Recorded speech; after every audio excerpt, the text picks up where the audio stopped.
and welcome to Penguin Book Club. This is a place to come and delve into all those classics you always wanted to read. And today we'll be chatting about Henry James' Washington Square. I'd like to firstly welcome Susanna Fullerton as our resident queen of the classics at Penguin Book Club. Susanna has been president of the Jane Austen Society of Australia for the past 18 years. She's also patron of the Kipling Society of Australia, a founding member of the New South Wales Dickens Society and of the Australian Bronte Association, and a member of the Dylan Thomas Society of Australia. Susanna is Sydney's best-known lecturer on classic novels, and she lectures regularly at the Art Gallery of New South Wales. Welcome, Susanna. Hi. I'd also like to welcome Louise Owens, author of the readmeblogsite.net, and book lover Fred Taylor. Hello. Hi. And of course, we'd also like to welcome back book club members watching our Hangout on air. And don't forget to pop your questions into the comments, and we'll do our best to get to them during the Hangout. So about the book, Washington Square. It introduces us to Catherine Sloper, who we are told endlessly has plain looks and little personality to compensate. Yet she does have considerable wealth, or at least the prospects of it after the death of her father. And for this reason, Maurice Townsend, the handsome Maurice Townsend, begins his courtship of Catherine.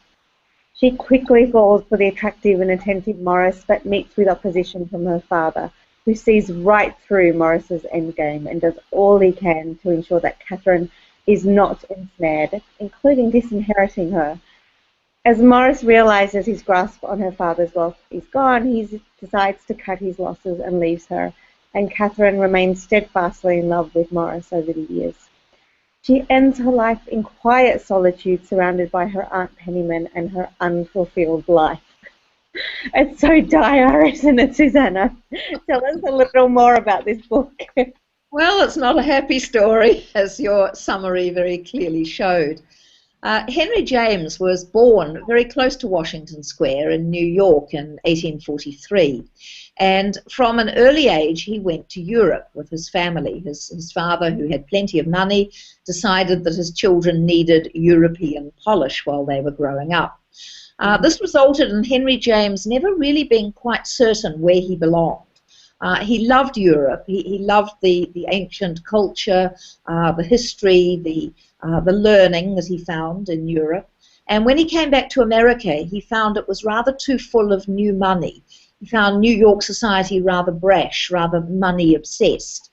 And of course, the theme of money is really vital in Washington Square. In the end, later in his life, Henry James moved permanently to England, established a home there, and in the last year or so of his life, he actually took out British citizenship. So he was always ambivalent about being an American. Many of his novels are set in both Europe and America and deal with this sort of divided nature of belonging to either one place or the other. The pull of Europe if you're in America, the appeal of America if you're in Europe. But this novel, of course, is set very closely around Washington Square, an area that Henry James himself knew very well indeed. And in some ways, it's really quite a claustrophobic novel. It's got a small cast of characters: Catherine, her father, her two aunts, and of course her suitor, Maurice Townsend. So there's not a big cast of characters. There's no great important events taking place in this novel. It's made up of small events, conversations, the tensions that bind one character to another, and of course the progress of Catherine's love for Maurice and his courtship of her, which is very definitely not love. So it comes to a sad end. I think it's got one of the bleakest endings that you find in literature, but in many ways it's a very powerful novel indeed. Henry James did not feel it was his best work. He counted it as one of his minor works. But many readers of Henry James have found this one of his easiest novels to read. It's been filmed and it has remained a popular book. So let's start off by discussing the heroine, because she, of course, is the major focus of this novel. Poor Catherine Sloper, who is, as we're told, plain, but going to inherit money, socially terribly awkward, and very cowed, I think, by her father. So how did you respond to Catherine Sloper, Letitia? I really disliked her. um, just I felt that compared to a lot of heroines in a lot of novels, she had a lot more opportunity, and I felt quite frustrated that even if her father took away his inheritance, she still had some money and would be able to make choices, which a lot of women didn't have the ability to do in those days. And although it would still be hard to live a life, without potentially a husband or your father to look after you, she had choices. She would be able to live independently, and yet she chose to cower under her father's sort of very stern, very cruel love.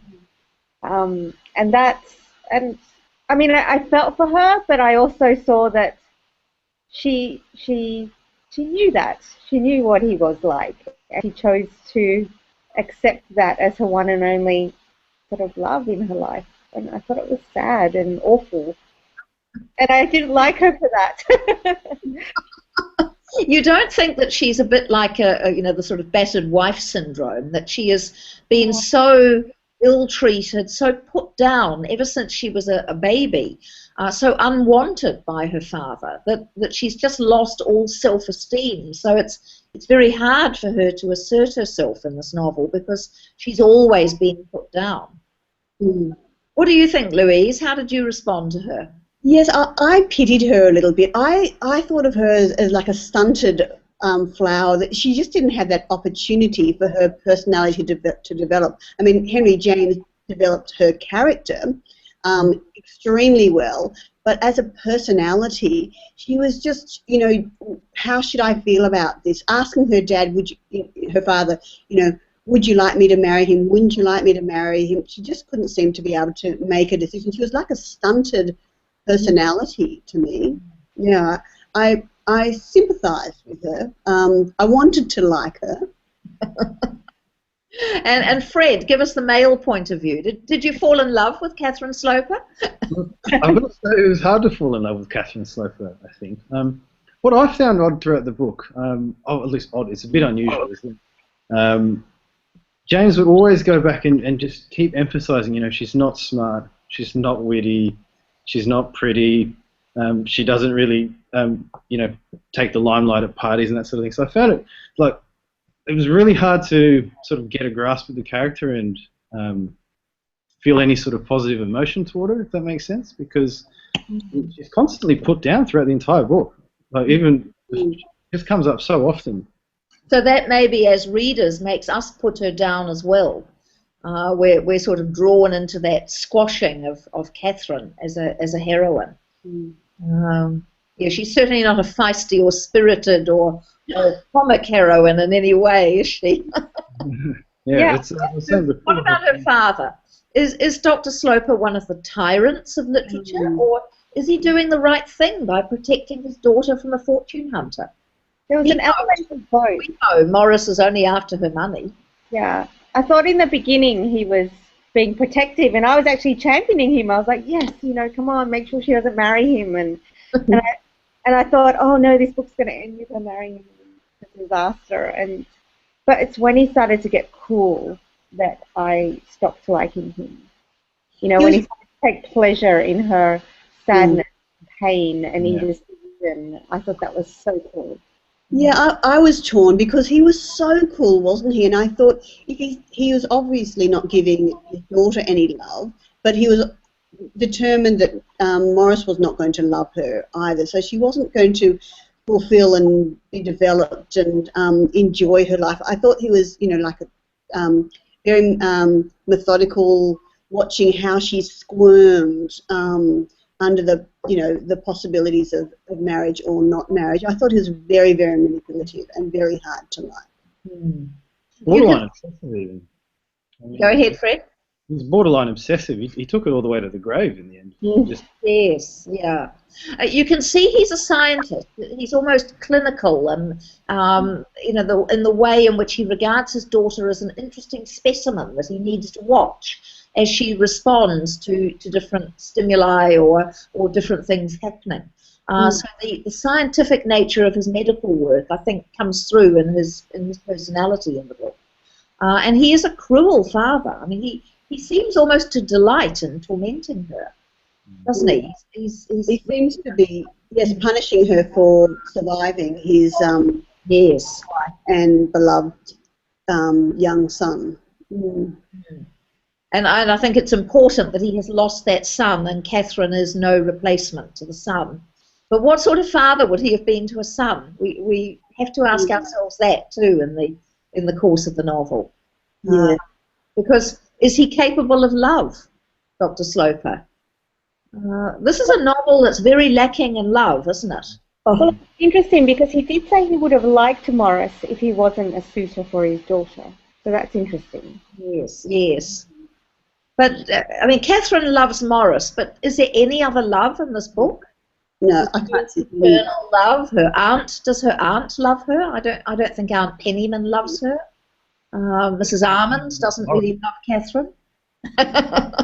Once again, there's no love to grow. It's just that claustrophobic, closing in, nowhere, breathless. Even the name Washington Square, it's all going to be in this one little box. Yes. And so many scenes take place within either the house or the enclosure of the square, which I think really adds to the sense of claustrophobia that this novel's got.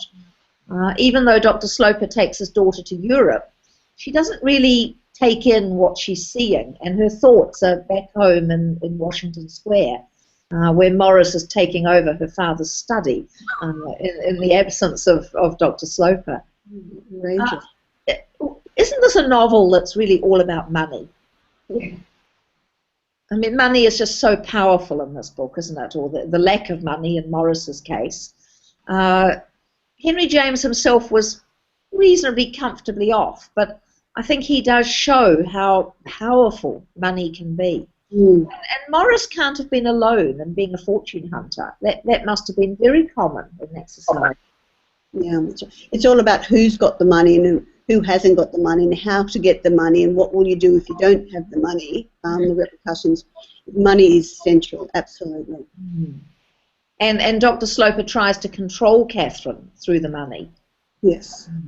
Yeah. Now, what about some of the extra characters in this book, like Aunt Pennyman, Lavinia, such a wonderful name that suits her so wonderfully. What did you think of her, Fred, as a character? Does she come alive? You mentioned there wasn't much love in the novel. I think the only element of love really was her love for Morris, I think. Do you think she is in love with Morris? Or is she in love with the idea of Morris and all he represents? It may be more the idea, just this infatuation. I think there's a scene where she's almost sort of obsessing over an imagined wedding, this sort of clandestine wedding between Catherine and Morris, and is sort of obsessing over these minor details in it. But as James, I think it's quite a funny part of the book, where James points out there's not many subterranean chapels and that sort of thing in New York, for example, where her imagination is taking place with this. So yes. I think of Lavinia Pennyman was about 20 or 25 years younger. Morris better have watched out. Yes. There'll be no stopping her. Henry James wonderfully captures, I think, the essence of Aunt Pennyman when he describes her at one time as being like a revolving lighthouse, pitch darkness alternating with a dazzling brilliancy. There's no half shades with Aunt Pennyman. And does she cause some of the mischief in the novel? Do you think she makes things worse for Catherine? Absolutely. Yes, I think she's really manipulating. I think that she gets Catherine all excited about getting married, the possibility of getting married and a proposal. And then, of course, she's also playing with Morris by, raising Morris's hopes and expectations. I think she's a real mischief maker. I mean, Catherine's so solitary in this book, and you'd think that her aunt, who lives in the house with her and would be a companion or a voice of reason, against her father, and yet, she's this horrid creature kind of flaming the fires that are burning Catherine, and that's, again, there's a cruelty to it, but in her sense, it's a cruelty that's more selfishness, I think, than enjoyment of seeing Catherine suffer. It's a good point that they all live in the same house, but in many ways they seem to lead incredibly separate lives in that house. There are wonderful moments when poor Catherine has to go and speak to her father, and she stands outside the door, terrified to knock on the door, to enter, what's her father's territory within the house. And there's no sense of them all sharing that house. They've got their own little domains, and it's such a chilly house, isn't it? It comes across as so cold, and there's such a lack of warmth with all the people in that house.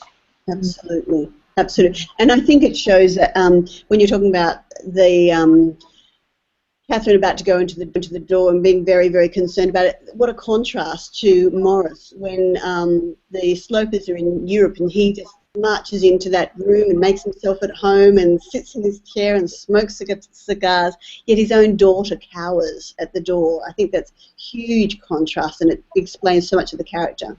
Mm. What about the style of this book? Now, Henry James's style is very famously complicated. There's a wonderful cartoon of Henry James getting all tangled up in his own sentences, which are reflected in the cartoon like a whole lot of strings and wires that entangled him, because he often went on in such incredibly long sentences that he forgot where they started and how many clauses and subclauses they had. And that's particularly the case with his later novels. But Washington Square, published in 1880, is definitely one of his simpler novels when it comes to the style. So did you find it an easy book to read? Did it keep your interest all the way through? What are your reactions to Henry James's style in the novel? I kept waiting for something to happen. And that in itself was really interesting, because I kept thinking, it can't just be this. And so I kept reading on, and it was just that. And it was still interesting. I'm not saying I was bored, but it was quite interesting the way he just really muted everything in this book. And it just, you had that same feeling about the characters as the environment of the novel and the style of the novel. Like, it was all just very muted, and apart from Mrs. Penniman. Yeah, I just kept waiting for Catherine to wake up, and I kept waiting for things to happen, and it was the same in his style of writing. I just kept waiting for something, the big moment, and it didn't kind of happen. And in that way, I think James was playing with us, because he probably thought that we were waiting for something. It was like this scientific experiment. It was a slow-moving storyline, but it was wonderful. He kept teasing out the possibilities, but still we were waiting, but it was just like that scientific experiment. At the end, he just, boom, closed it off. But I found it really readable. I think it's a really good book to read. I think it's, if you haven't read James, maybe that's the first one to read, because I think it's a great entry. Yeah. So, Fred, it was your first Henry James. How did you respond to the style and the slowness or the lack of dramatic event in the book? Look, when I got to the end, I must say I was a bit disappointed, because I thought, oh my God, I've gone through all these pages for that. It's just it felt like nothing had happened. Everything had happened, but nothing had happened at the same time. They've all just sort of landed at the same place for the past, the duration of the book. But in saying that, what I did find quite clever about it was his ability to sort of weave this family, and you can almost sense like the passive-aggressive tension that sort of drips off some of these characters, and everyone's really closed, and they don't talk to each other, and you can sense some of these barriers that come up between the characters, and I thought that was quite clever, actually, the way that he sort of portrayed that intensity. You kind of never heard the hidden thoughts of the characters, did you? Yeah. Whatever he proposed to sort of give you is all you knew of them, and that was quite difficult, actually. I'm always used to hearing at least your heroine or hero's voice and getting more of what's sort of going on. Do you think Henry James is very reserved as an author? Reserved with his characters and with his readers and what he's giving us of their inner lives? He's only giving us something, not everything. Yes, I think he's very measured. He's very, well, in a way, a little bit manipulative. He's watching how we are reacting and not letting us have that big excitement. I think the big excitement for me was the pithy comments. You know, there's some great humour in there, and it's just where you least expect it. You know, how can this novel we've just been talking about, how can it be funny? What's funny in it? But there are some wonderfully funny comments. Yes. And of course the irony. I mean, one of Henry James's favourite novelists was Jane Austen. He loved her irony. So I think that comes through in this novel, that he handles his characters with a lot of irony, particularly Aunt Pennyman, sometimes Catherine, sometimes Dr. Sloper, often Morris. There's not very many sympathetic characters in this novel, are there? No. Morris's sister, is she a sympathetic character? Aunt Armand comes pretty close, and I thought she was going to be a confidant at one stage of Catherine's, but she was the most likeable, wasn't she? Yeah, or Morris's sister. Even then, she cared to a point, but after kind of she knew that Morris wasn't marrying him, she just didn't care anymore, and she never thought to actually get involved in any way. She was very... That's true. Let's talk about the ending of the novel, because I think the way in which this novel ends has to be one of the most devastating endings of any book I've ever read. Catherine, of course, has seen Morris again. He's been ushered out of the drawing room by her aunt. And then we get this last sentence of the novel. Catherine, meanwhile, in the parlour, picking up her morsel of fancy work, had seated herself with it again for life, as it were. Now that's a really chilling ending. It sounds to me like a prison sentence. You know, you've got life. That's life imprisonment in this parlour with your morsel of fancy work. That word morsel is also so devastating. That's right. I think it just, James is writing, just in case we didn't understand, morsel, really belittling. This is really a bad scenario. Which has never given Catherine any particular emotional satisfaction anyway. And there she is at the end, chained for life to this little piece of fancy work. And there's no emotional satisfaction, there's no love, there's a cold, formal parlour where she's going to sit for the rest of her life. It's resignation, it's a sigh, it's a... Yes. Yeah. Is James being too harsh on his heroine by giving her that fate at the end of the novel? Well, giving her a bit more cheerfulness.